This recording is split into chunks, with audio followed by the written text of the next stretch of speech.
আরে আমার বড়রা কেমনে চাকরিছে কত কষ্ট জানি হয়েছে। আরে আমার আব্বুরে সকালবেলা ভাতটা লয়ে এলি আব্বু, গরম ভাত। আব্বু গরম ভাত লয়ে এলি, টিফিন খামো। আব্বু তুমি বাইরের জিনিস খাইও না, তুমি টিফিন খাইবা। টিফিন খাইলে ভালো না, ভাত খাইবা, গরম ভাত খাইবা। গরম ভাত খাওয়া হইলো না আব্বা তোমার। আব্বারে সকালে নামাই দিছি দুইটা ছেলে আমার, একটারে নামাই দিছি বড়টারের সামনে, ছোটটায় কই আব্বু আমার কাছে ব্যাগ দাও, আরেক হাতে বাড়িটা নিছে। আরে আব্বুরে তোর একটা সুমা দিতে না।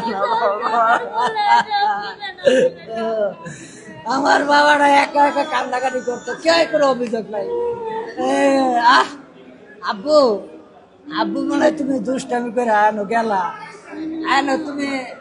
আব্বু কইলা আরে বাবা তোমার তো পাইলাম না, আমি তো অনেক খুঁজলাম না আব্বু, তোমার অনেক খুঁজি। আমি ওই সাইডে গেছি, তুমি যেই জায়গায় বসে দাঁড়ায় থাকতা ওই জায়গায় গেছি, ও মুরা গেছি, ওই মাঠে গেছি, কেউ রে দেয় না, পাই না। আব্বু আমার আমার এই আমার ছেলেটা কোনো অভিযোগ করে নাই, কোনো অভিযোগ করে নাই, কেউ মারলে অভিযোগ করে নাই, একা নিবিড়ে বসে কান্দাকাটি করে। আব্বু তুমি কান্না করো কে? কয় আব্বু আমার ওই মারছে, তাও কোনো অভিযোগ করে নাই।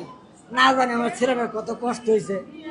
আরে আমার লাগা কইছিল আব্বু আমার ইয়াত নিয়ে যাইবা, সিলেট ঘুরতে নিয়ে যাইবা। আমি কইছি আব্বু পরীক্ষার করে নিয়ে যাবো। আব্বু আরে তুমি তুমি আমার মাঝখানে আজকে বইছিলা, বড়টায় পিছনে বসছিল, বড়টায় পিছনে বইছিল। ও জুনায়েদ রে, জুনায়েদ তুই কই গেলি? আরে জুনায়েদ, আরে জুনায়েদ, জুনায়েদ তুই কই গেলি? জুনায়েদ, আরে জুনায়েদ রে বাবা।